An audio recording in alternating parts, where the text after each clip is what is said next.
see we have Pastor Flores with us. Would you mind leading us in an invocation?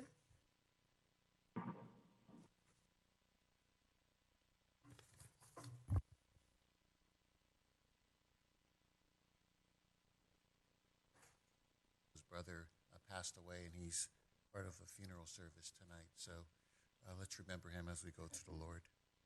Let us pray. Vamos a orar. Señor, tú nos has sido refugio de generación en generación, antes que naciesen los montes y formase la tierra y el mundo. Desde el siglo y hasta el siglo, tú eres Dios. God, we humbly come before you, and we present our city, our mayor, our council, all those public servants, our police department to you. Lord, we pray, Lord, that you would give them wisdom, guidance as they conduct the business of the city. We thank you for the grace you've given us, your mercies that are new every morning. We're mindful of Pastor Jackson today and his family. Bring a peace to their heart. We're mindful of many, Lord, who suffer, who have experienced loss in this season. We pray that they experience your peace, and we as a city are able to provide encouragement. We commit this to you, Father. In the wonderful name of Jesus we pray. Amen. Thank you. Thank you for that. Chief, you mind leading us in the Pledge of Allegiance?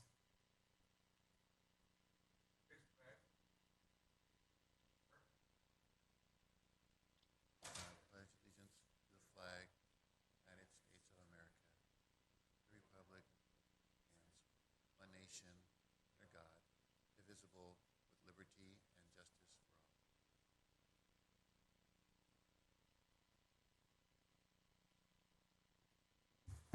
Thank you for that. City Clerk, can I have a roll call? Yes, thank you, Mayor. I'd like to start with Treasurer Marie Contreras. I know she's on. Councilmember Alejandra Avila. Here. Councilmember Monica Garcia. Councilmember Paul Hernandez. Present. Mayor Pro Tem Daniel Damian. Here. Mayor Emanuel Estrada. Here. Thank you for that. And so, City Attorney, do we have anything to report out from closed session? Thank you, Mayor. The council did consider closed session items this evening. They took no final action on any agenda item in closed session. Therefore, there's no reportable action, and that does conclude my report. Thank you for that. And so I am going to go ahead and adjourn the special meeting. Can I get a second? Second. Any objections? If not, special meeting is adjourned. And we will go on and move on to our announcements. And so the City Council are also members of the Board of Directors of the Housing Authority and Finance Authority, which are concurrently convening with the City Council this evening. And each council member is paid an additional stipend of $30 for attending the Housing Authority meeting and $50 for attending the Finance Authority meeting. Mr. Mayor, may I? Yes, go ahead, Councilmember. Hernandez, thank you. I'd like to close this evening's council session in memory of Ventura County Supervisor Carmen Ramirez. She was a great advocate and leader for the people of Oxnard as 10 years as a city council member, and then as a leader, as a supervisor. She was the first Latina elected to that body about 2 years ago. 4 years ago. Almost 4 years ago. Unfortunately, she passed from a tragic traffic accident by crossing an intersection last Friday night. She is loved by many, and she's left behind by her husband, Roy Prince. Those that have known her or worked with her on SCAG know that she's been a big proponent of working for the people, as she's done for many years as a director for legal aid up in that area. She's actually from San Gabriel Valley many years ago, and so she has roots to our backyard, and I'd like to just close in her memory. Thank you, Mr. Mayor. Yes, thank you, Councilmember Hernandez. And of course, we do want to send our condolences to the County of Riverside and her family. And it's incredibly important that we recognize great leaders, Latino leaders that are coming, especially out of the San Gabriel Valley. it's always a huge loss, not just to that area, but to the area surrounding it, as every decision that's made on a dais always has a long-lasting impact. So thank you for mentioning, closing on her behalf, Councilmember Hernandez. So at this moment, I will move to open public communications. City Clerk, is there anybody looking to speak? Mayor, we received no requests for phone calls and just received one card here. Gabriel, might as well go up. Yeah, for now. Go ahead. Hello. So I've met with you guys before. My name is Gabe Montoya, and I'm an executive committee member of SAU-HW, a statewide executive committee member. And I'm also a rank and file member at Kaiser Downey as an EMT. Tonight I'm here representing my members at Baldwin Park, Kaiser, and I really want to talk to the City Council about why it is important for us to raise the minimum wage for healthcare workers. People often ask, why should we raise the minimum wage for healthcare workers?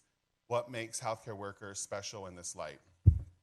And I want to really take a phrase, or really take an argument that the city councilman, Mario Trujillo of the city of Downey said. He said, we pay firefighters in the city of Downey a high wage, a good wage, because they run towards danger. We pay police officers in the city of Downey a good wage, a living wage, because they run towards danger. And for the past 2 years, we've been asking healthcare workers across California to do the exact same thing. Healthcare workers, when we didn't have PPE, continued to come into work and do the work. Healthcare workers, like healthcare workers at Kaiser, when they weren't even offered hazard pay for the danger they were facing, continued to come to work and serve their communities. The point that he was making was this, is that healthcare workers are worth a living wage because every day we ask them to go towards danger while others run the other direction. The healthcare workers at Kaiser Baldwin Park, Kindred Hospital, and the dialysis centers in Baldwin Park continue to do that work day in and day out. But as we ask them as a community to continue to do this very important work, we need to make sure that we are focusing on the fact that they are doing it in a position where it's a struggle for them to survive. Our healthcare workers should not have to make a choice between putting gas in their car and food in their stomachs. We have healthcare workers that have more than one job that work 60 to 70 hours a week to make ends meet. This means that many of them are getting off of their shift at one hospital, sleeping in the parking lot at the next, and then clocking into their next shift. And that is not justice for a group of people who have continued to do the work to provide safety for our communities and to heal our communities through this difficult time. And now they're facing a countywide health emergency with the monkeypox. And so we're asking them to now deal with COVID, take care of those patients, and also take on this new challenge of monkeypox. But they have still not seen a raise in living wages where they were able to survive. So I ask you today to make sure that we write this as an ordinance and pass it as an ordinance. Thank you.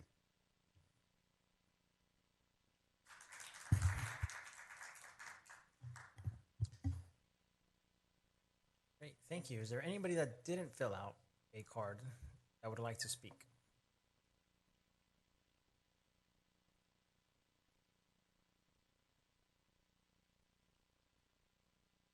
Hello, City Council, Baldwin Park residents. Welcome, everybody.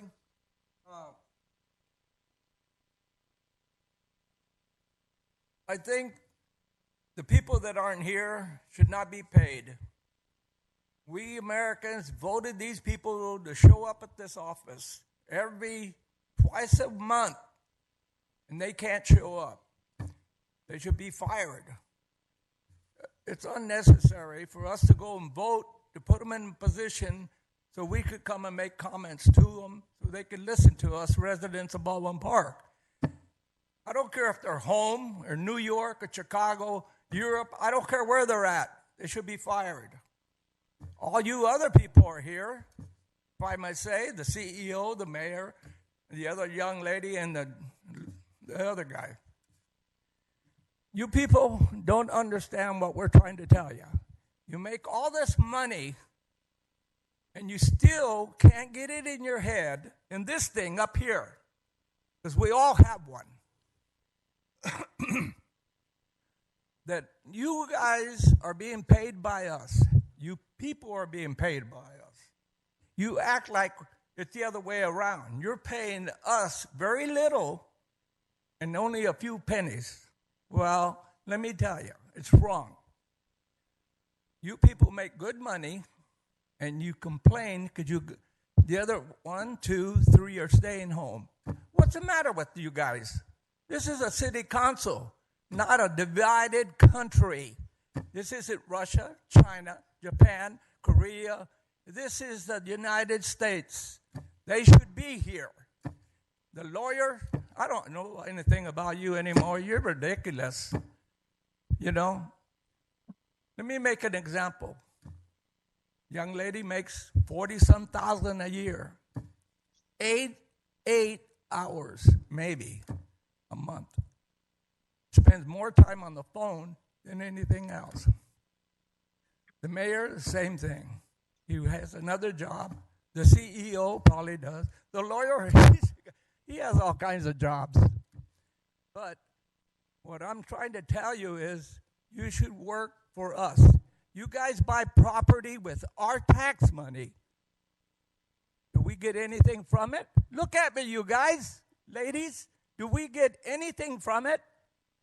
You know what? They get all the glory, and we get what? Pay more taxes, and they want to raise our taxes. Right now is a bad time to raise any kind of taxes. Look what happened to the gas tax. They lowered it, big deal. Next month, if everything runs well, they'll raise it back up. Your time is up. I know. All My 3 minutes is up.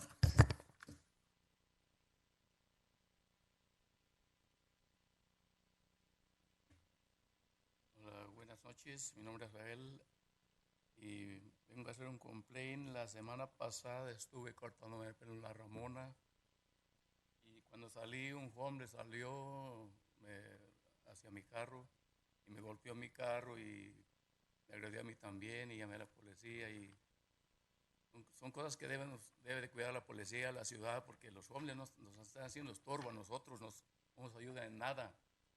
Y yo creo que debemos hacer algo porque en lugar de los apoyan mucho, pero nos afecta a nosotros.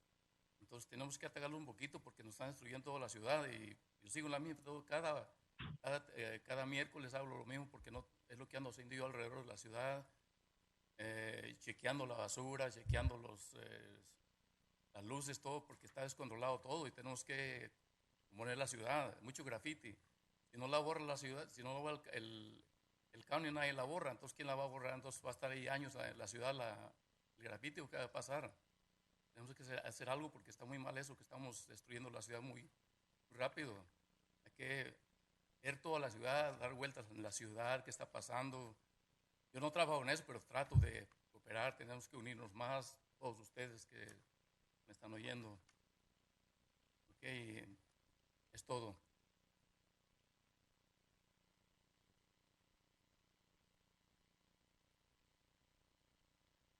Good afternoon. My name is Abel. I came here last week, and last week I went to get a haircut over there on Ramona, and as I was coming out of the shop, a homeless individual hit my car.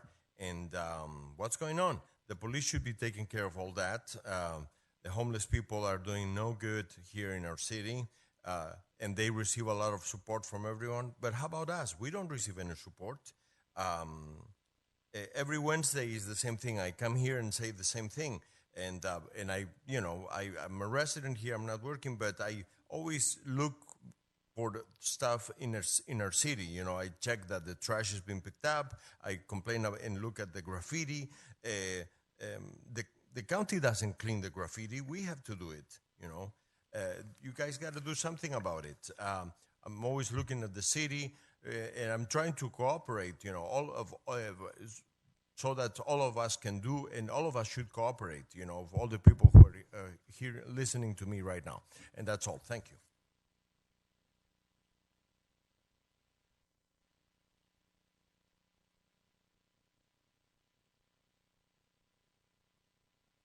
Good evening, Catherine Lozier.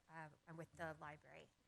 I wanted to let you all know, even though the library is winding down on our summer reading program, we are still accepting prize winners through the end of the month. So if you have any little ones that finish their reading logs, please send them in to get their prizes. And then for those that have started school today or in the next couple of weeks, we have online learning resources that are available for free at all times. One of the biggest ones is called BrainFuse. It's an online learning resource. Not only does it have components for those seeking jobs, those in school, and those who just want to better themselves for their careers, it also has live tutors from 1 p.m. to 10 p.m. every day on various subjects such as math, science, reading, and social studies. And for those who are developing their writing skills, there's also a writing lab where students can submit their paper and have a tutor help go through their paper to give them real-time advice. And then also, switching gears slightly, last year for the centennial of the 19th Amendment, the library and the LA County partnered with some local artists to create some 19th Amendment artwork. And Baldwin Park Library was the recipient of one of the actual pieces. It's now on display in our library, in the library lobby. It's called Raise Your Voice by Laura Vasquez Rodriguez. It's absolutely stunning in person. The piece celebrates the region's rich cultural diversity with a focus on spirituality, love, healing, and the piece also honors the courageous women who fought diligently for the right to vote and to celebrate those who continue to fight today for equality and equal rights. So I welcome you all to the Baldwin Park anytime, but especially to come and see this gorgeous piece of artwork. The library is open Tuesdays through Saturdays. You can visit us online at lacountylibrary.org, and you can always give us a call at 626-962-6947. Thank you so much and have a wonderful evening.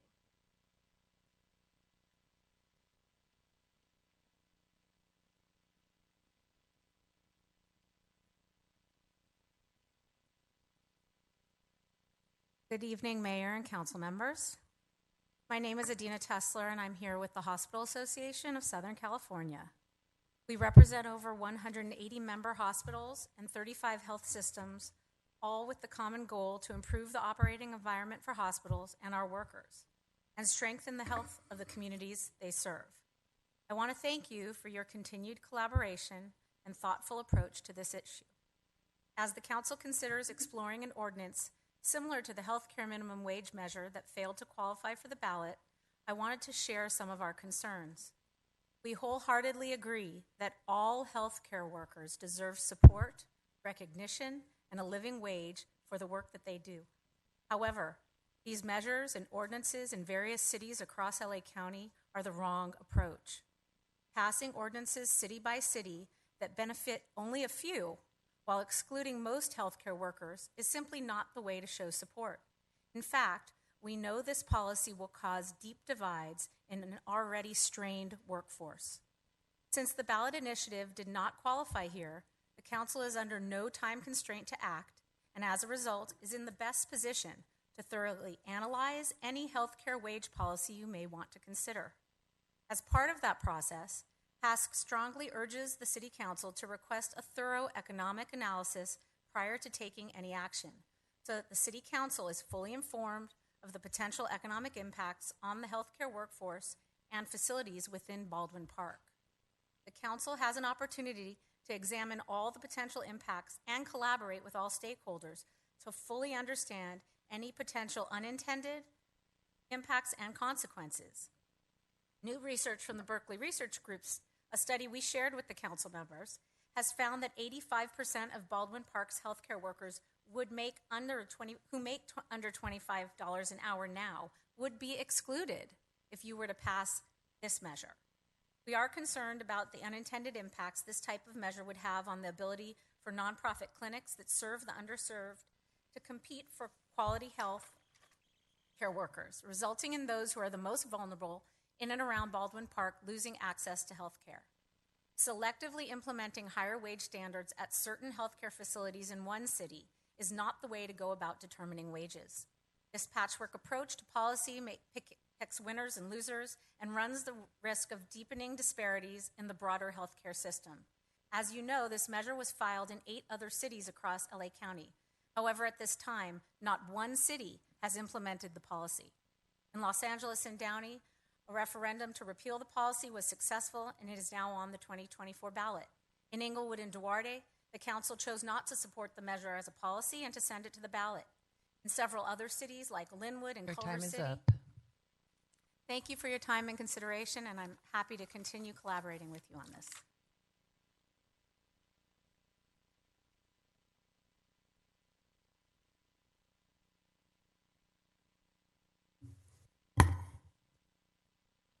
Okay, seeing that there is nobody else looking to speak, I will go ahead and close public communication.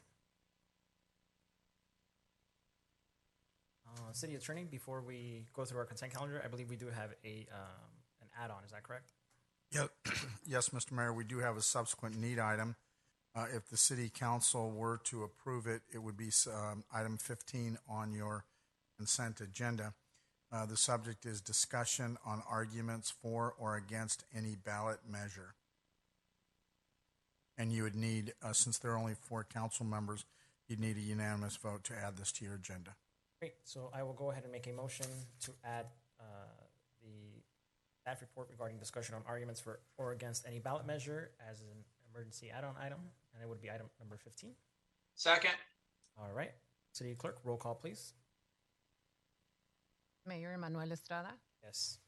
Councilmember Paul Hernandez, Yes. Mayor Pro Tem Daniel Damian, Yes. Councilmember Alejandra Avila, Yes. Councilmember Monica Garcia. Motion passes. Great, thank you for that, City Clerk. So now that we have a new item on our consent calendar, I will go ahead and bring up the consent calendar. Are there any items council is looking to pull?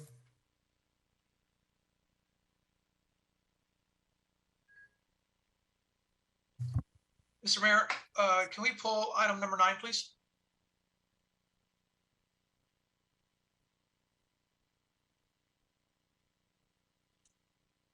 Mayor, I would like to pull item 11.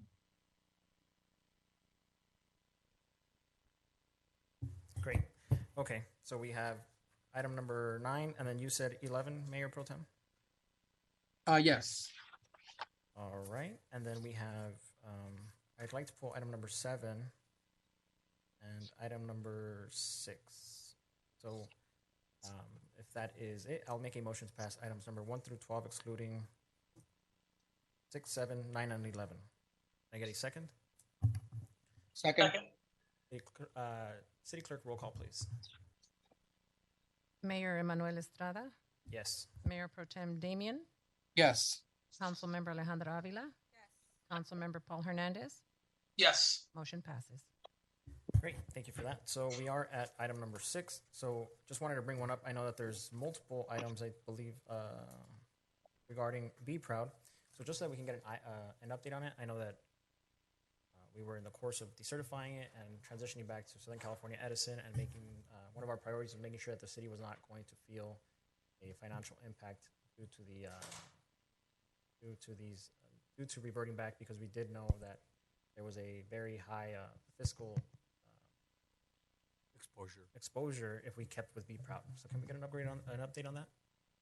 Yeah, thank you, Mayor and council members. So, you know, we as we have traversed this rather difficult path from when we began on it, from the time that the council first directed us to move ahead to decertify. This was in July of last year. There were many unknowns. As we have given you progress updates, has been actually the outcome as it reaches its finality, which we're very much at 98% of finality. By that I mean complete finality. The outcomes have been much better than expected in all accounts, certainly financially, but also in the smoothness by which the certification has taken place. There were no service interruptions. There were no confusion in the process of converting and reverting customers back to Edison. Very, very few customer complaints in that process. I think we had a total of 7, if that. But now, in the last few weeks, we have focused mostly on the financial transactions. So we, as we report to you today, once we take into account all of the expenses that had been incurred in relation to the program since its inception, meaning the money that the city invested early on in the development of the concept and bringing forward a feasibility study and hiring assistance from consultants in the inception, all those expenses being reimbursed, if you will, or paid back in some way.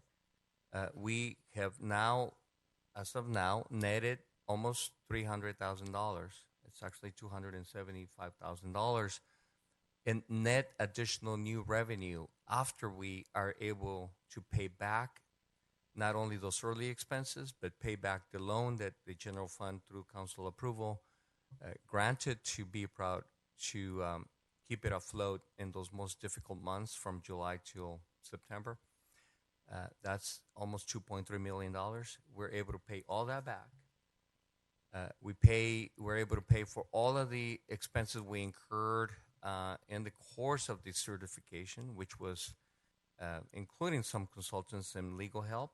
We had consultants assisting us and some legal help helping our city attorney. After we include all of that, we net out $275,000 with still some positive additional revenue in the remaining months. There's still outstanding payments coming in from old accounts or from outstanding payments. Customers have gone on a payment plan for which they can be given as long as a year, sometimes 2 years, to pay back outstanding debt, and that's trickling in. So we are not closing the books on that yet, and but we're very much approaching complete closure. There's still some remaining regulatory activities that need to happen in the next year, and one last outstanding in the year 2023, but that'll be it. So I wish I could say that we can completely close the books on it. Not yet. One is a good reason. We still have payments trickling in. But we will be, by virtue of the report, we're asking that we take all of the existing funds in the lockbox account and bring them into the general fund. And from there, also pay back some special funds that were used, like the Future Development Fund, as an example, reimburse that fund. And then the rest will stay in the general fund. So it's a much better than expected outcome. Great. Good. Thank you for that. Mayor, can I make a comment on that? Yes, go ahead. Thank you. Sorry about that. First of all, I want to commend Enrique because when he came in, this was at its worst. The prior CEO had no answers for us, no solutions. It was a bad contract. It was bad information that they gave us. They showed us numbers that we were going to be making money every year, and it turned out everything was going downhill. We were in a hole. We were not giving solutions. Enrique comes in, boots on the ground, and he says, I will handle this. And he did. He went out, he looked for partners, he looked for the right connections, and this is why we're at where we're at right now, because Enrique, you didn't stop. You continue to search and to find the solutions and seek attorney advice, and you just found all the right connections so that we can resolve this problem that had occurred. And so I want to thank you for stepping up and really challenging this problem that we thought had no solution. So I just want to say thank you and commend you for all the work that you've been doing besides everything else in our city, because it is great news to hear that we're actually doing better than expected. So thank you. Yes, and I agree. I mean, it's been think that was one of our biggest fiscal challenges, and I'm glad Enrique came in and was able to tackle it, make sure that it didn't hurt the city, and that we removed ourselves from those fiscal exposures, which were pretty exponential, right? I think we're looking at a potential $10 million deficit in a matter of years. So very very proud of that. You should be too, Enrique. That's one of your biggest wins in less than a year. So congratulations. So I'll go ahead and make a motion to pass the item. Can I get a second? Second. City Clerk, roll call, please. Thank you, Mayor. Mayor Estrada? Yes. Councilmember Alejandra Avila? Yes. Mayor Pro Tem Daniel Damian? Yes. Councilmember Paul Hernandez? Yes. Motion passes. Great, thank you for that. And so we do have item number 7. That's the designation of funds from the settlement agreement with Athens, Inc., Irwindale Material Recovery Facility. And so it doesn't seem like a lot, but being able to get some of these dollars to go towards a new park is a pretty big deal, right? I think that this litigation has been going on for a very long time. It's been kind of stretched out. It's very important to realize that injunctions are not forever. So this project was going to get built sooner rather than later. And so at that point, it was just, the city did everything it could. The judge came back and said that was the end of that. So I just wanted to bring that up and then see when we start making sure that these dollars start working towards that, because I know that there's a process and we want to make sure there's a community involvement in that area for that project. Thank you, Mayor, and I'll tag team with Manny on this because there's two things occurring in concurrently or in parallel. One is the money itself, which Athens has given us the first payment, so we have $100,000 on hand. Meanwhile, from the council's acquisition of the property to now, Manny has been preparing a number of options to develop this site into a full-fledged park.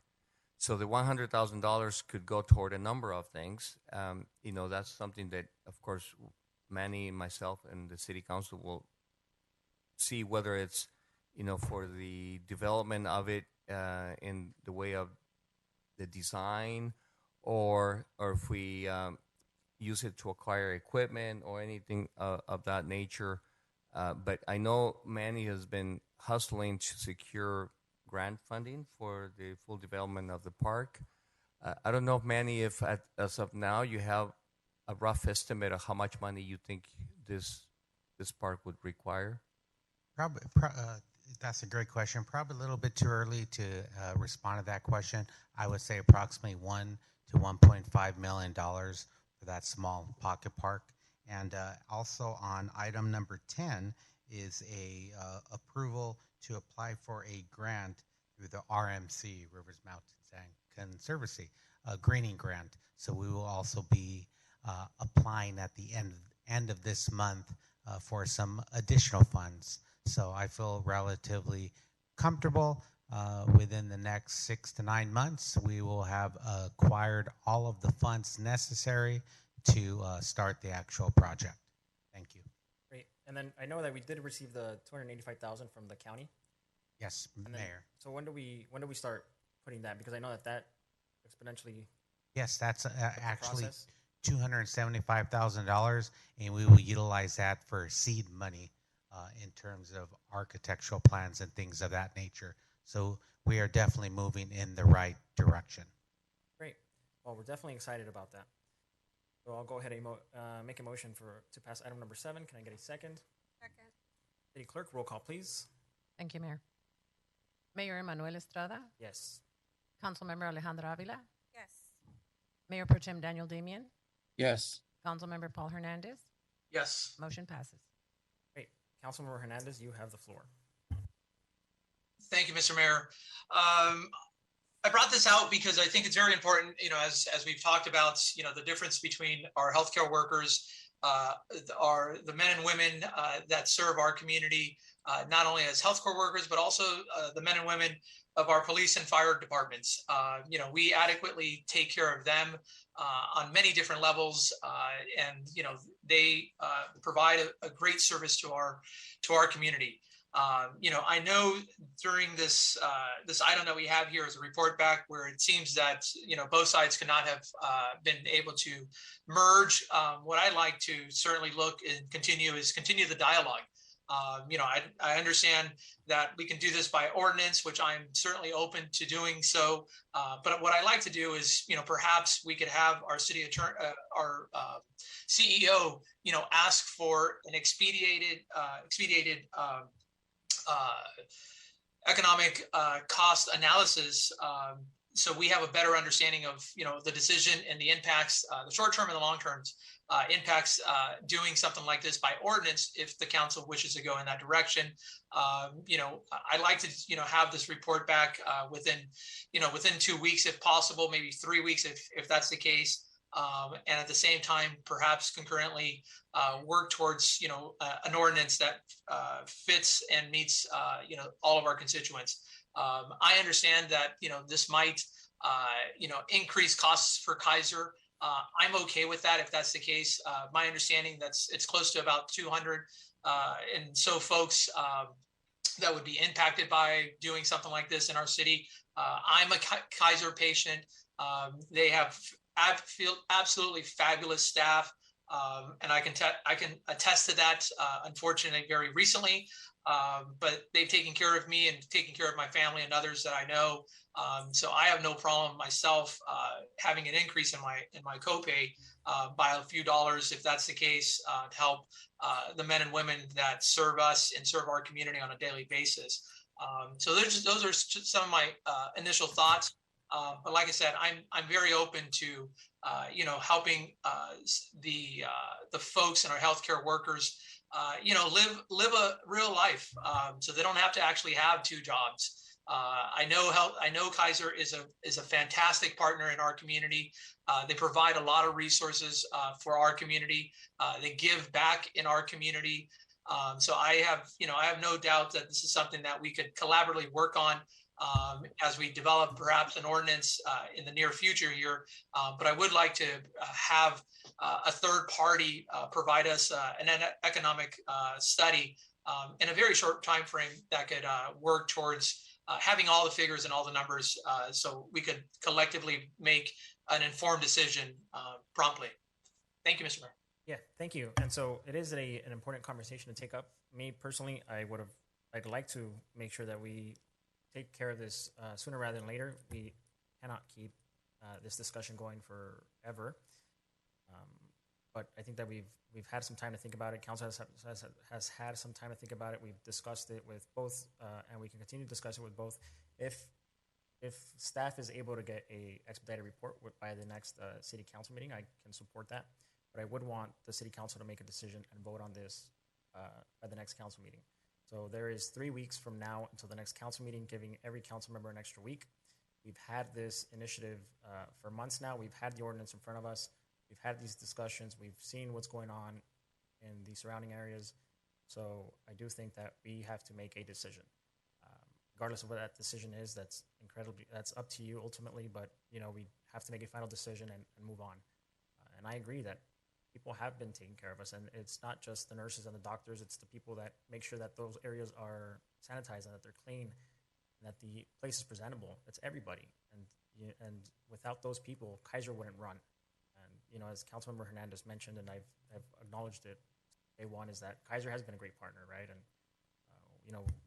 during the pandemic, we were able to move out of it, and we were able to have our vaccination site. But at the end of the day, IT didn't get installed without IT. That place was not sanitized without sanitation department, EBS, and everybody else. So there is an important conversation to have here, and to me, it is one that we should have, and we should have at the next council meeting. So I'll leave the rest of the comments up to the council. Mayor, I just have a question. Would we be able to have the economic analysis by the next council meeting? I think that's a question for Enrique. Right. It being 3 weeks, I cannot guarantee you that, Mayor Pro Tem Damian, but because I know there have been other cities where they either conducted one or started one. So there may be some familiarity among some of the consultants. We would hire a consultant to do this. We cannot do this in-house. And if either you grant me authority here where it's, I'm saying up to $30,000, but if it's up to my authority, that would be $25,000. And then it being expedited, we would pay an expediting fee, if you will. So I can certainly attempt to have it in 3 weeks. So you're saying we would have to spend that money to do that analysis? Yes. Yeah, we wouldn't be able to do it in-house. And it has to be independent, so meaning, we cannot use other studies being done by either of the two parties.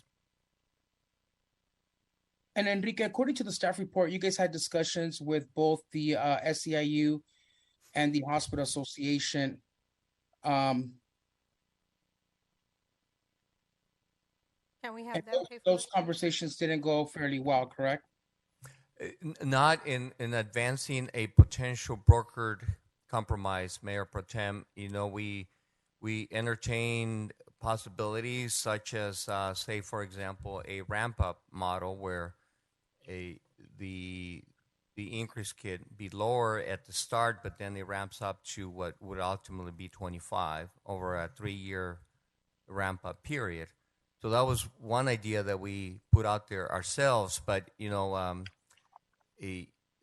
because of some of the cities moving on to an election, at least for the opponent side, meaning the hospital association, understandably, it didn't make sense for them to leverage out anything by coming up to a compromise.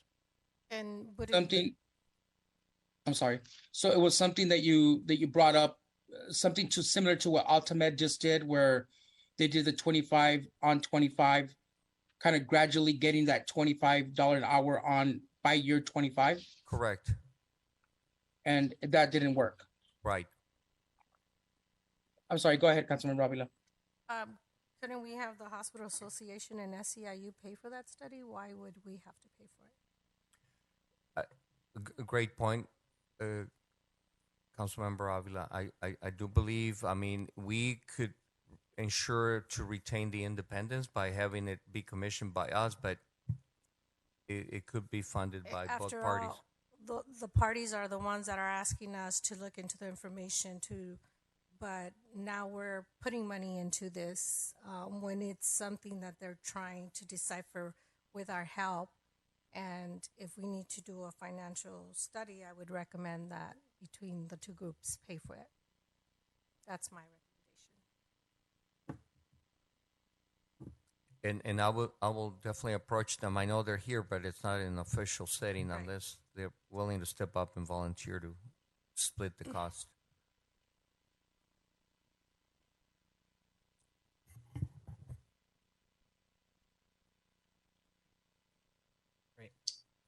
Enrique, if I may, if you can't, if it'd be fabulous if those two agencies would do that. For me, I still think it's important for us to invest in that money because, again, this is a long-term impact, a financial impact that's going to be, impacting our largest employer, regardless. But I just want to be able to, have all the facts for us as we look at this and make a decision, be able to move forward appropriately. So if I would, recommend that we just pay for it ourselves. If the others, I would reach out to them, see if they're willing to do that. And if they do or put money towards it, that's great. And if they don't, we are still able to move forward with it because, again, I think we require a little bit of data for us to make the informed decision to help support, some of the folks that we have in our city. And also our employers, but also the healthcare workers. So that would be my suggestion, council members and mayor. I would not be in agreement on paying for it personally. So I think we can take what I would say is, Enrique, you can look into it, give us a cost. You can give us if it's above your authority, you let everybody know. And if people think that it's worth voting on, then we can put a special meeting to it. But we will have to take a decision whether or not we have that study. It's me personally. I think that if that study would have benefited Kaiser would have done that study a long time ago. I did see the Berkeley Research Group, and I think that there's information that's not exactly completely honest or straightforward. One of those is claiming that 20% increase in payrolls. I think the Downey Patriot or a different article wrote about it. And when you're talking about that 20% increase, you're assuming that you're going to increase everybody else's wage by $5. And the truth is that that's not what's happening. And so we saw it in LA, we've seen it in Downey, where rather than actually increasing those wages as you are adding in those extensions, you're going through referendum to try to stop the issue at all. So that's one of my reasons that I think that there is a reason that this hasn't been done. However, I will entertain it, but other than that, I will call for a vote 3 weeks. And then just for the record, I do want to just state that the hospital association are the ones that are asking for this economic analysis to be done. And with the amount of mailers that they send out, Baldwin Park City Council, they'll discriminate against the healthcare workers, reject the unequal pay measure. So with all the mail pieces and the social media sponsored ads that they send out, I'm assuming that they have the money to pay for the economic analysis. And that's why I'm requesting that we do not pay for it and they pay for it, or both parties, whichever way works out. So one of the things that we feel we should not pay for it. Okay. So one of the things that we're going to do within 3 weeks, just to give direction here, because we're talking about a vote, but we don't actually know what we're actually voting on per se. So can we just provide direction to the staff to draft up an ordinance for us to review in 3 weeks and to possibly take a vote at that time, containing the language that provides the beneficial increases to the healthcare workers and to the staff, the line staff, and so forth, because that's really what we're going to be taking a vote on. And right now we don't have anything in front of us that does that. Yeah, so I think that might be double work. So normally when we pass an ordinance, we do amend stuff up here. So my suggestion would be to just bring up the original ordinance, which we've all had on hand, and make amendments that day up. This way we don't. That works. Yeah, so that'll be beneficial. That way we don't make staff reinvent the wheel. Perfect.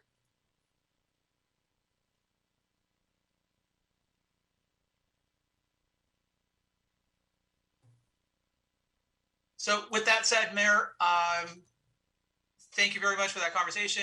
We've given direction to staff and Enrique and our city attorney. I have no further items for this, so we can just adopt it as is for now. Great. Is that a motion?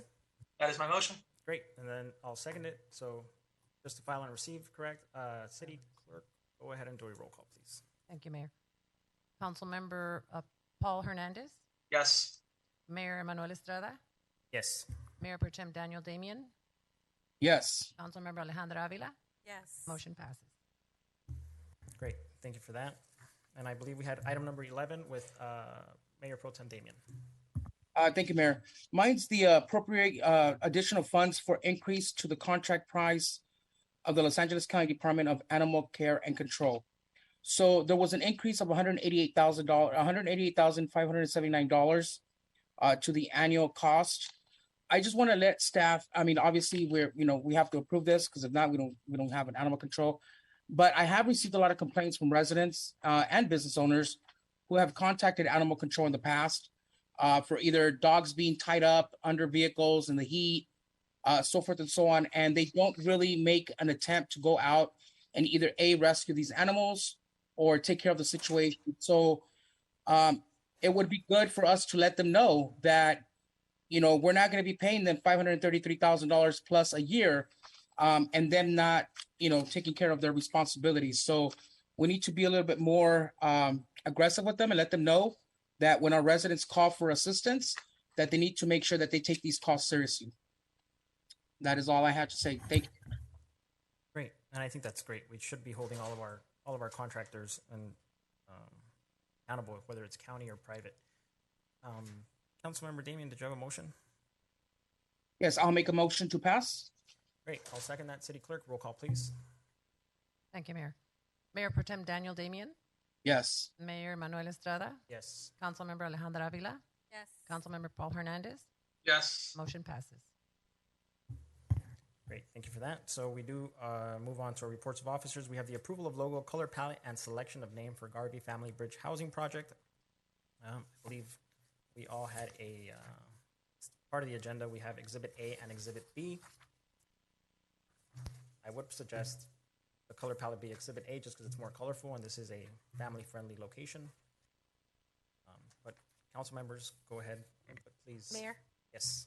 Yes, I do like the color theme on Exhibit A. However, I do have another name that I would like to see.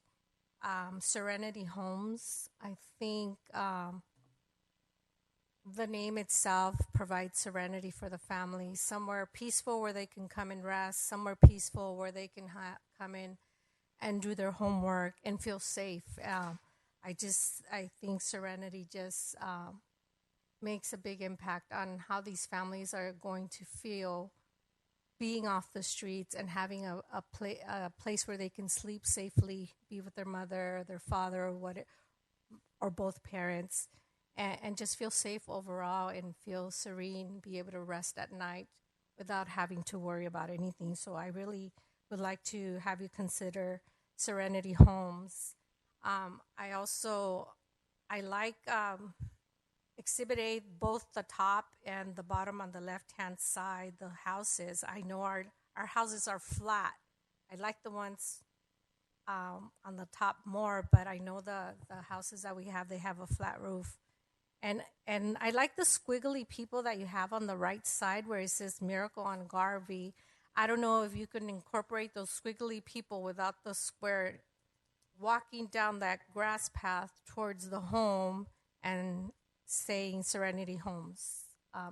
That's what I would like to see, but I do like the color palette on Exhibit A. Yeah. I think I think I'm with you on the top. I think it's more appealing to the eye because of the corners. It kind of rounds it out. Mhm. So our tiny homes are square, but the front buildings they do have some pointy roofs, so we could go with that one. I like that one better. Okay. Yes. With the little people walking up, the little squiggly, because there's no gender differentiate in the people. And again, I really like the sound of Serenity Homes. I concur. Yeah, I agree with the top left corner with the house with the changes that Councilmember Avila said. I'm okay with the name change. That's perfectly fine. Yeah, I'm all for it. So is there any more? So we picked the name, we picked the color palette. What else do we need to pick? Just for clarification, you would like the two tiny folks on the pathway? Yes. Okay, very Please. good. We will definitely make those changes, and we will have something for you probably by the end of tomorrow. And Thank we you. are proposing to release all of our promotional material for the opening on Saturday, September 24th. So thank you very much. So exciting. Thank you. So exciting. Yes, and so I stopped by today. So staff and contractors are diligently at work. So council, if you haven't stopped by, make sure you stop by. I think it's so neat to see work in progress, right? I don't know if everybody remembers, like when Esperanza Villa, we first walked it, there was a green waste bin, there was green trash everywhere, and now you pass by and it Slopes looks like of dirt. you know. But yes, definitely stop by, check it out. I know staff is out there working hard. I think contractors were working on the deck today, and I saw some other contractors installing the electrical box.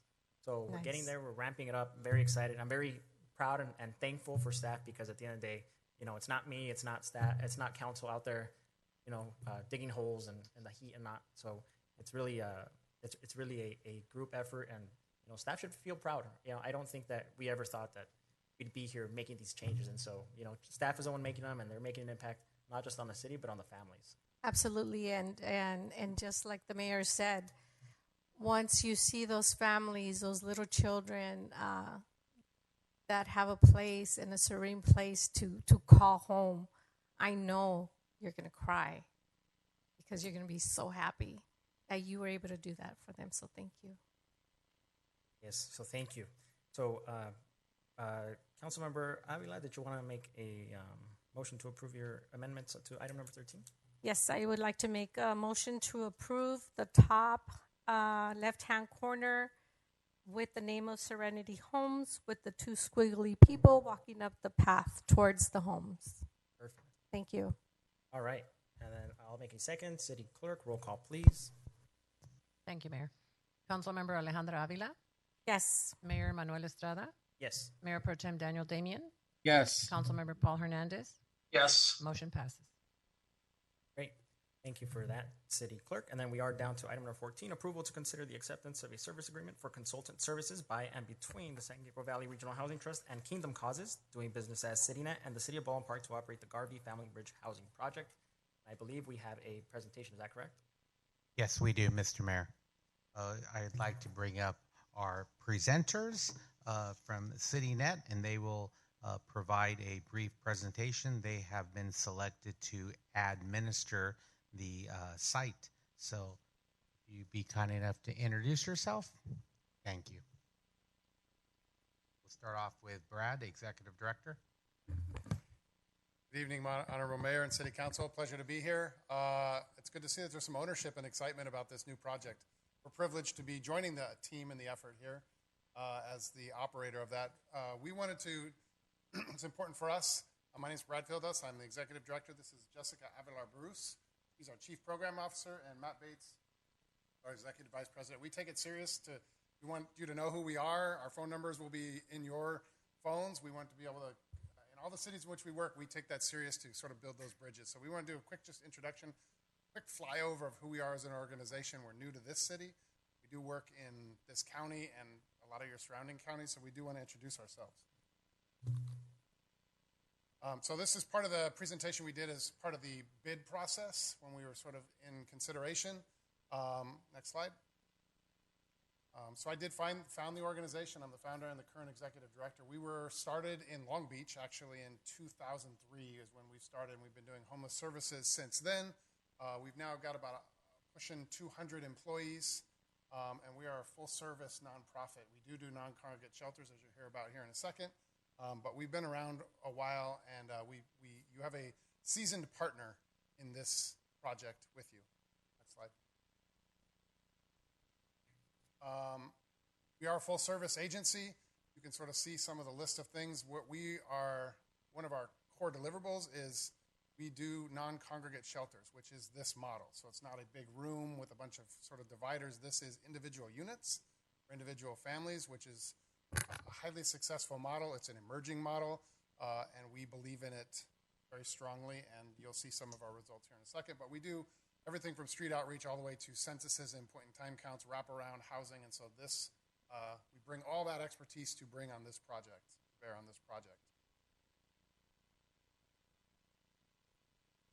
From a program standpoint, we take, as I said earlier, that we take our relationships with the cities. We want to be accountable to you. We want you to know what we're doing on the site. Obviously, we'll spare sort of private details as it relates to any family, but we want you to know what the success of a project like this is doing. We take that seriously. It's in our name, CityNet. We do want this sort of partnership with you, and we want to be able to communicate to you knowing what's going on. This sort of shows how we talk about our work. Lists a lot of the cities in which we work and how we sort of report out our numbers. You'll see a report in a second. That's sort of an example dashboard of what we are going to be providing to you on a monthly basis. So you can keep tabs on what's going on. Next slide.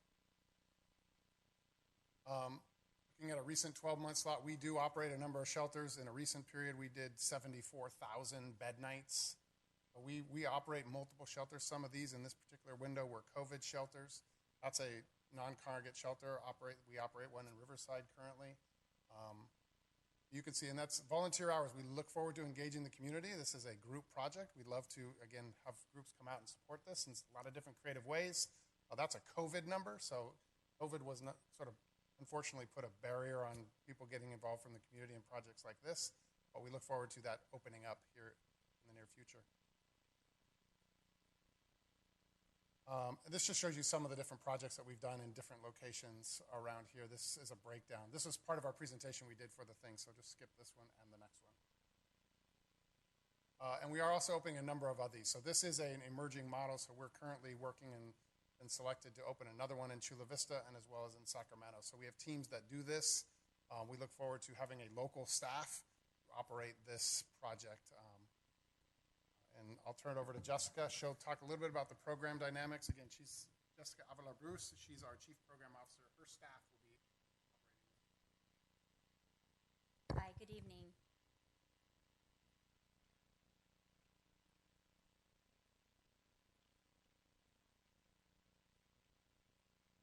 So our core convictions when we run a shelter is that it's safe, clean, and we believe in this private, non-congregate model. All of our programs are going to be linked to housing. So this is a short-term program where our goal is to get all of our families in, stabilized, and onto their permanent housing placement once they leave the shelter. All of our services are trauma-informed services. We integrate with the community, so we'll be working with the local churches and nonprofit organizations to bring services to the site for the families. And all of our operations are done through our MOPS policies and procedures. So we don't run, loosey-goosey. We have a policy and procedure that we follow in all of our shelters. We're a data-driven organization, as Brad was saying. We want to communicate with you and so that you know what's going on at your shelter. We'll be sending out reports on a daily basis on the bed availability. And then we also send a report on a monthly basis so you know how many people we've served at the shelter and how many people have exited the shelter into permanent housing. Next slide. So on a monthly basis, you'll receive a report like this that will talk about how many new clients came into the program, how many services we provided, and then the exits from the shelter. So we want you to see that the clients are moving into long-term housing opportunities and not going back to the street. So these reports are really imperative that you know what's going on so that you can share that and be knowledgeable about what's going on in your investment in this family shelter.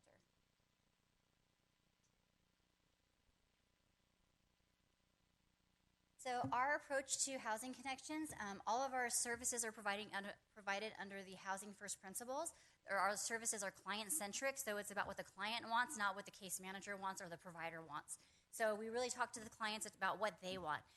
We know that we cannot get them a house in Malibu on the beach. That's not really a reality of our lives. But you know what? If that's their long-term goal, then let's work towards that. But right now, we're going to work on getting you into a rapid rehousing program and getting you into an apartment and getting your income stabilized so that you can work towards those long-term goals for yourself. All of the clients will be entered into the HMIS system through LASA, so all of the data will be centralized in that database so that it's available to the COG and to the city if they wish to access it.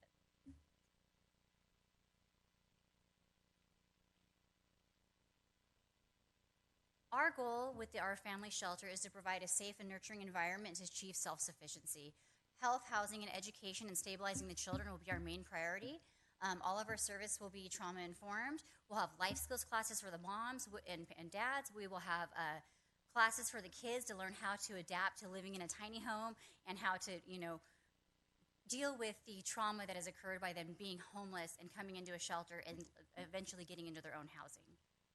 Our non-congregate shelters provide anonymity, dignity, physical and emotional safety to protect families and walk them through on the path to self-sufficiency. That is it for our presentation. Thank you. We're excited to be in your city and serving your families. Thank you. Great. Thank you. So, as you heard, we're all ecstatic about this. I think we're like the first, I want to say, I don't want to make false claims, but I think we're the first to open up a tiny home family shelter.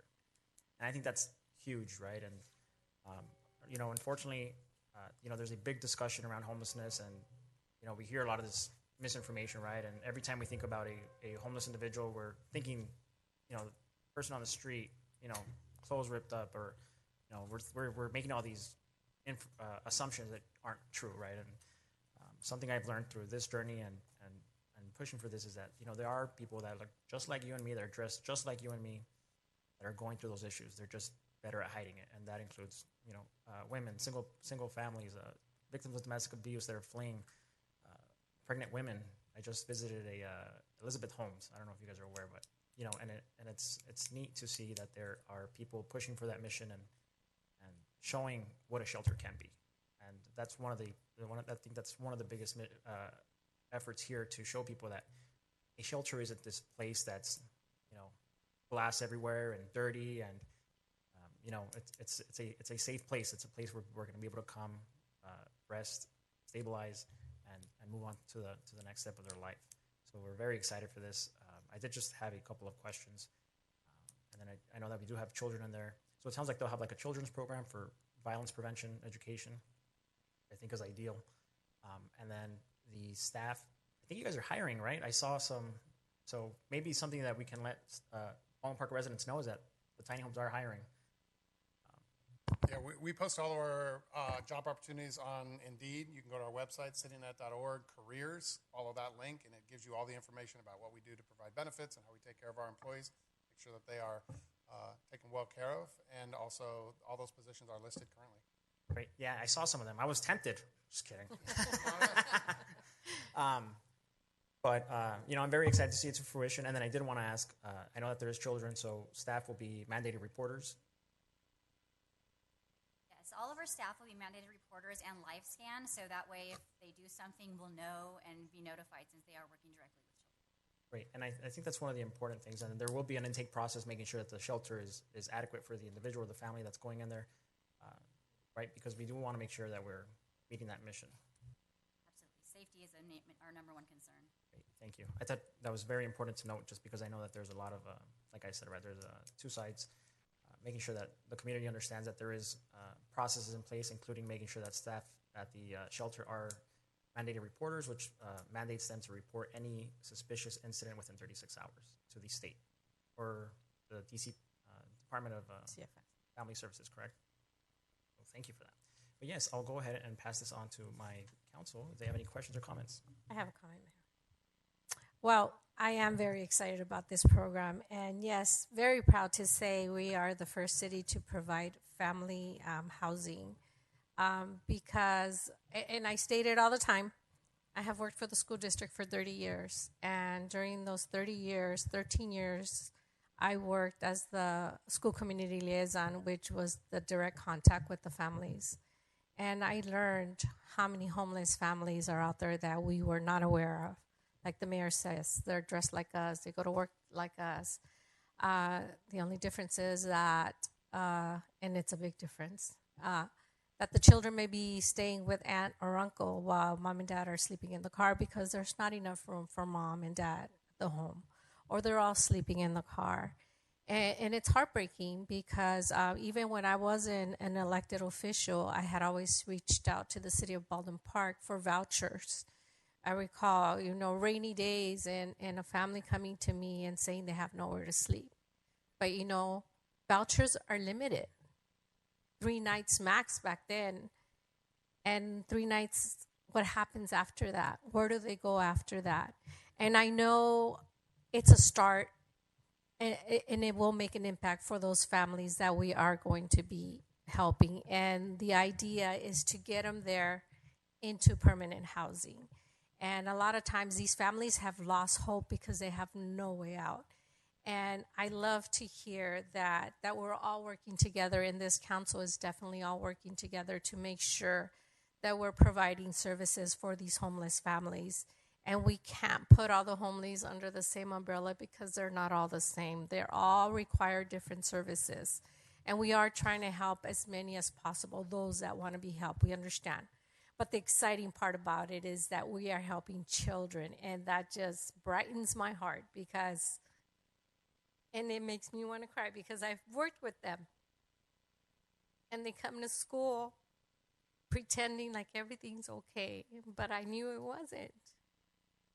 And so my next question to you is, how do you work with the school district and the children that are in our site to make sure that they're being successful in school also? Because a lot of times these kids, they have so much trauma that they're not successful in school because they can't think, they don't fit in, they don't want to tell their friends that they're homeless. How do you work with the school district to make sure that the counseling services you're providing there, it's also being attached to whatever the district provides? For that question, and we are starting a very robust community engagement process with the schools districts, with the churches, local churches in the community. We have a special liaison within the Baldwin Park Unified School District, and we will, our partners here will be completing the service plan, which will be the operationals plan for the site. And as soon as we ramp that up, we will be at the school sites talking to the liaisons. We know how much those grassroots efforts work, and you'd have to talk to the people that are out there engaging with these kids on a daily basis. Also letting them know that there's comfort and that there's hope and that there is a pathway out of their experience with homelessness, because that's what we like to think of it. Have always been with a vision of it is an experience, and we will be there to provide a pathway out. So we are really excited about that. There also amazing opportunity to have a local preference in these types of projects is unique, and we are the innovators across that piece as well. So we are looking at our Baldwin Park families. We will be talking to their homeless liaisons at the school districts, at the churches, and everywhere where we could find families that fit this, that may be in need of this service. Perfect. Thank you. And just to add to that, yes, those homes, the school community liaisons are the key to helping make sure that we have the people that want to be part of this. Have we already started searching, and have we already have families, or when does that process start? We do have an existing relationship with our lead service provider in the area, Union Station Homeless Services. So we have started the meetings. We've also asked for best practices. How do we connect that? How do we go through CES and HMIS to ensure that they come back, that our Baldwin Park residents are being successfully linked to that process? So all of those conversations are definitely in the forefront of our efforts to connect those local families to the project. Okay, do we have a timeline on when we would be able to move our first resident in? We do. The goal would be September 26th, that Awesome. Monday right after the grand opening on the 24th. Isn't that amazing? We're going to have families that would have spent the holidays on the street in a home. Let's applaud that. That's awesome. Thank you. Mayor, I have a question. Yes, Mayor Pro Tem. Yeah, with this project here, what is the goal? How many months would be the goal to transition these families into more of a permanent housing?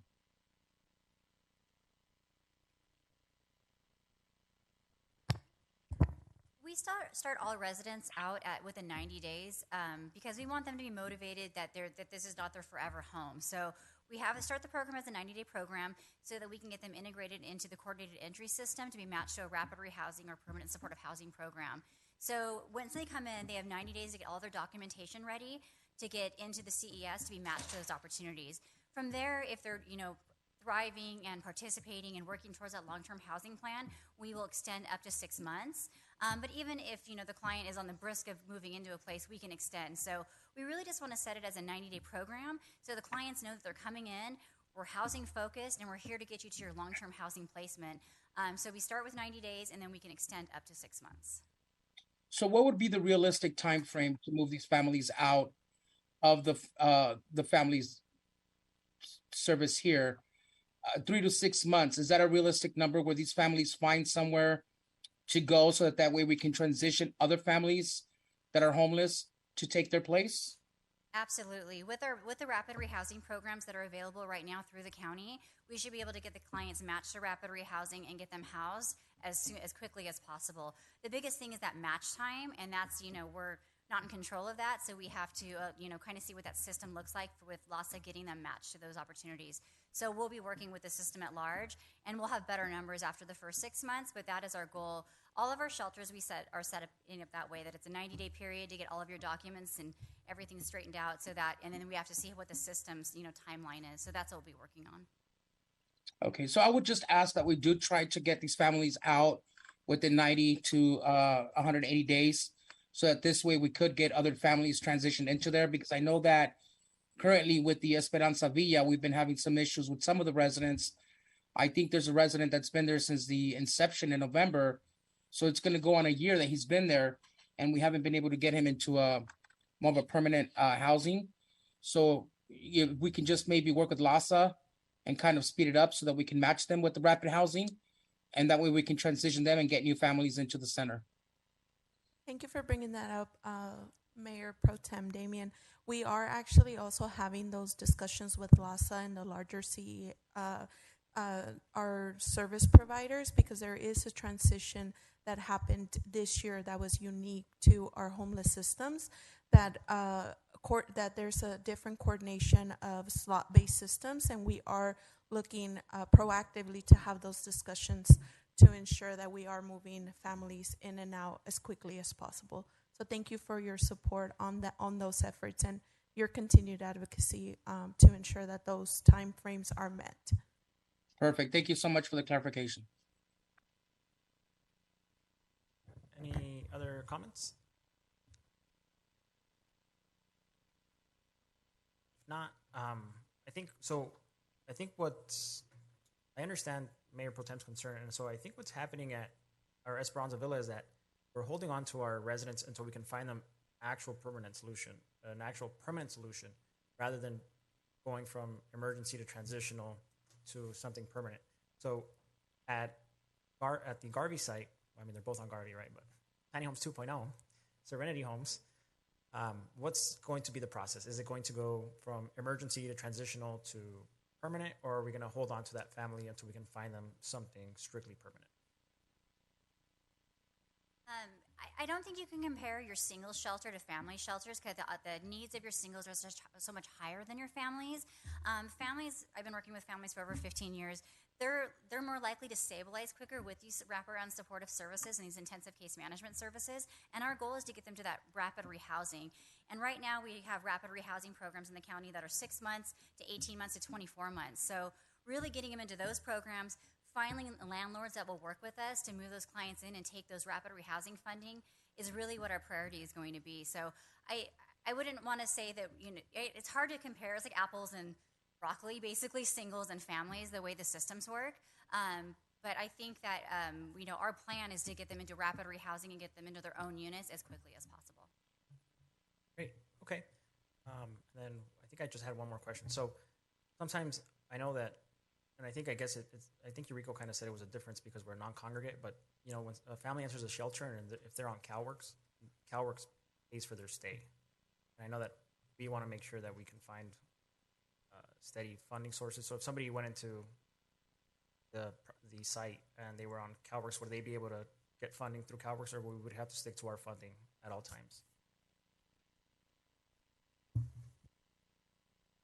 We do have upcoming discussions with our lead union station who does the Family Solution Services.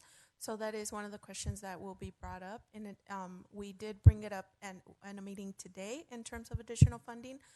So we would come back with that information. Okay. Any other questions? I have a quick question, just so I can understand the rapid rehousing.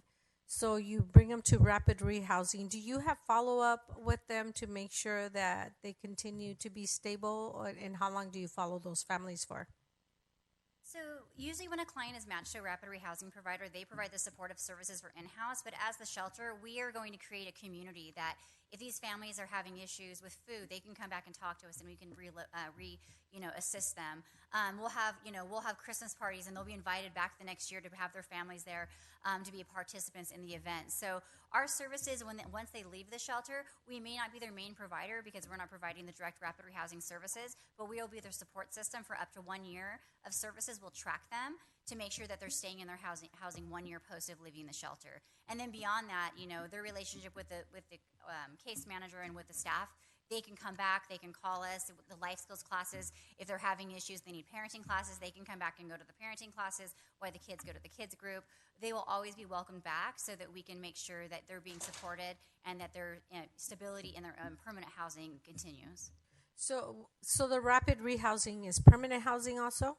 Yes, it's an assistance. So a rapid rehousing program, say my family went into a rapid rehousing program and I didn't have a job, the rapid rehousing program will pay the deposit, the move-in fees, and help with my rent for each month. So my case manager will meet with me on a monthly basis. We'll do a budget of whatever my income is, and I'll have to pay a little bit each month. And then as my income goes up, the rapid rehousing assistance will decrease, and then eventually I'll be 100% on my own. Okay, so it's kind of like the programs that they have here in El Monte, those homes that they built on Ramona, and also I can't remember the name of those homes in Pasadena. What's the name of it? I can't remember, but that's exactly what they do. What's the name of that? There's El Monte has Life Arc, and Pasadena has the one that's on Green Street. Yes. I'm blanking out on the name, but we did take a tour of that Right, facility and as that's well. exactly what they do. Yes. Oh, okay, perfect. Thank you. We do have a very successful rapid rehousing program already with Measure H and our Tri-City. So and the COG, last year we were able to award $20,000 to local Baldwin Park families to ensure that those rapid rehousing dollars were at the forefront during the pandemic. So it's definitely a model that works. It helps to provide that deposit plus 3 months rent to stabilize and gain employment through our Goodwill partnership as well. And we've seen that as an immense support system for preventing homelessness as well. Okay, perfect. Thank you. Great. Thank you.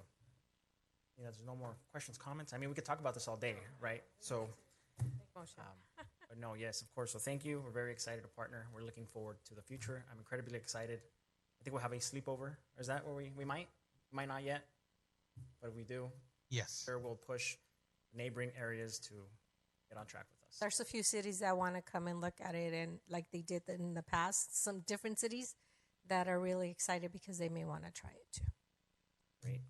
So I will go ahead and accept the service agreement, make a motion to authorize myself to execute the service agreement, and authorize the Director of Recreation and Community Services to process the necessary documents, and authorize the Director of Finance to make the necessary budget adjustments. Can I get a second? Second. Super long.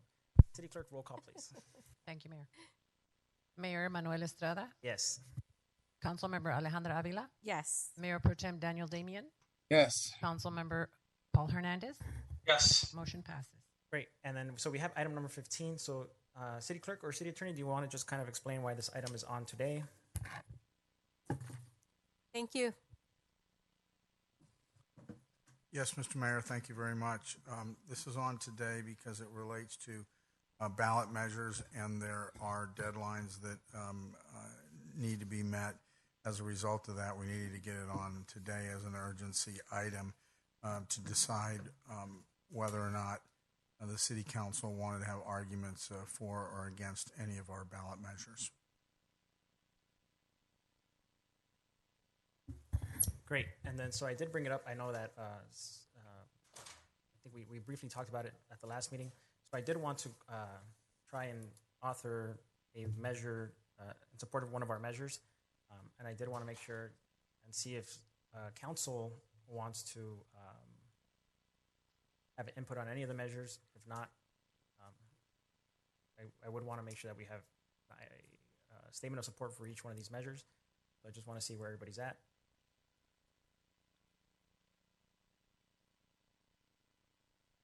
I think we should have a statement of support for the measures, especially the sales tax measure. And then there'll have to be a author, correct? Who would author?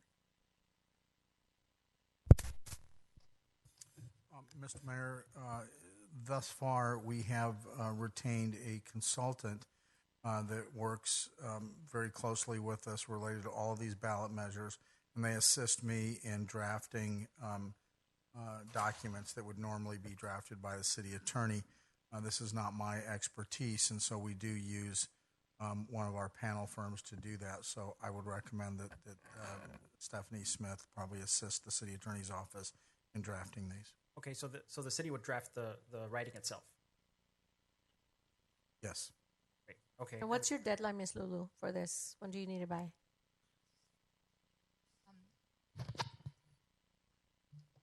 The deadline's tomorrow, which is why we're bringing it to council today. The deadline for the county is on Friday, so we have all day tomorrow. But Robert, for clarification, we do have Stephanie drafting the impartial analysis. As of this morning, we have received an argument for and against Measure BP. Mayor Pro Tem Damian and the consultant has assisted us with the measure BP, the argument in favor. So all we really need at this point is the argument in favor of campaign contributions, rotating mayor, and term limits. Right. So could we just instruct staff to, it sounds like we're all in favor of having staff or this outside consultant to just draft the pro language for that. With the exception of, are we also discussing doing a pro measure for the cannabis item, or are we excluding that? Because I'm only in favor of the three elective body documents that we're talking about. Well, we do have a pro statement, I believe, Lourdes, regarding the cannabis already from the applicant. That's coming Okay. from the applicant, not from Yeah, us. coming from the applicant, not from Perfect. us. Okay. All right. So we can put all the full council as authors for the three items? For clarification, Mayor, for the measure BP, at this point, I do need to know who the authors will be. It's at least 1 up to 5. If we could go individually and make a decision on each for measure BP in favor, who would like to author? How many authors? I'm in favor. How many authors can you have? Up to 5. Oh, okay. No, not me. Just me. I don't mind being an author also, Lulu. Councilmember Garcia is not here. I'll contact her separately. Councilmember Hernandez, would you like to author measure BP in support? Nope. Okay, so the authors will be Councilmember Avila, Mayor Pro Tem Damian, and I will ask Councilmember Garcia if she'd like to author that. For measure M, which is the rotating mayor, would all the councils like to be the authors in favor? I'm in support of that. Yes. Yes. Yes. Thank you. For measure TL, this is the term limits. Yes. Yeah. Yes. Yes.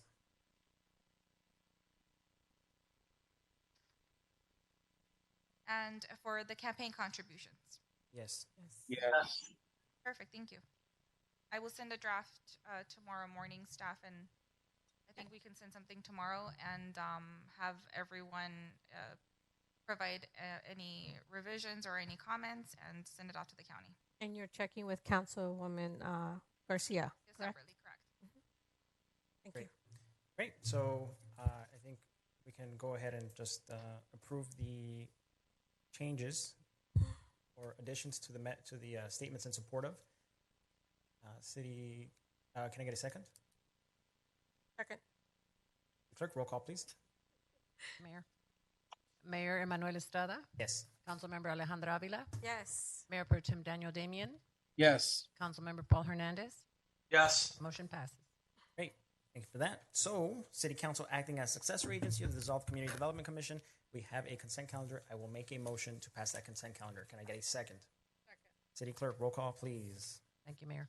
Mayor Emmanuel Estrada, Yes. Councilmember Alejandra Avila, Yes. Mayor Pro Tem Daniel Damian, Yes. Councilmember Paul Hernandez.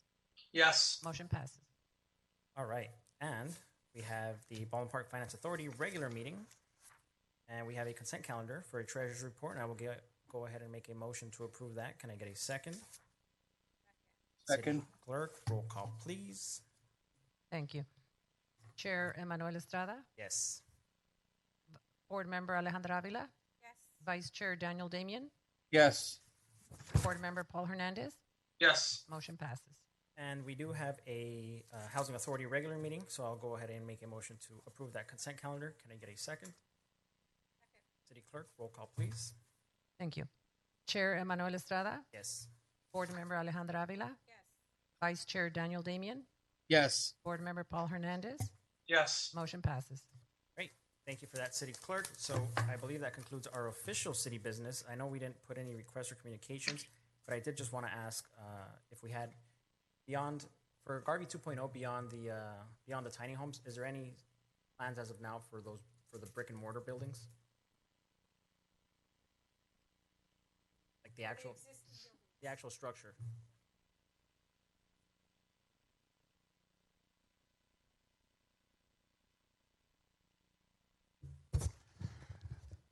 Hello. So we initially we had planned to make those converted those to also to family units, but since then we've had several conversations about having options. One of the options would be to do a on-site kitchen as an option to join the food recovery program and tie it in that way. But that is not fully fleshed out yet, and that's something that we still need to discuss as staff and bring back to the city council on the second meeting in September with the options for those buildings. Okay. And then so I didn't. I should, Give ideas too, right? yeah, we can all give ideas, right? Yeah, we have ideas. Yeah. But I think that's a great idea, making sure that we are taking advantage of the the current laws and how we make it. Yeah, and the facilities as well. I mean, those are essential facilities, especially that one kitchen, huh? And then so definitely we want to make sure we come up with ideas and make sure that we make the most of that space. I think it's a great site for anything that's family friendly, especially services, education, things like that. And then I know that we are gearing up for October, and October is Domestic Violence Month. And I know that the PD does have their Pink Patch project, so I'd like to see if we can maybe have a campaign for DV in partnership with our domestic violence advocate at the police station, and then also promote the Pink Patch project at the same time. So maybe we can promote the Pink Patch project on the bus shelters, and then have some national hotline numbers on the bottom. That's a good idea for everybody else. Great. Is there any other comments, questions, concerns? Not, I know you are all eager, so I am going to go ahead and make a motion to adjourn our city council meeting. Can I get a second? Second. Any objections? If not, good night, everybody. Good night, everyone. Record.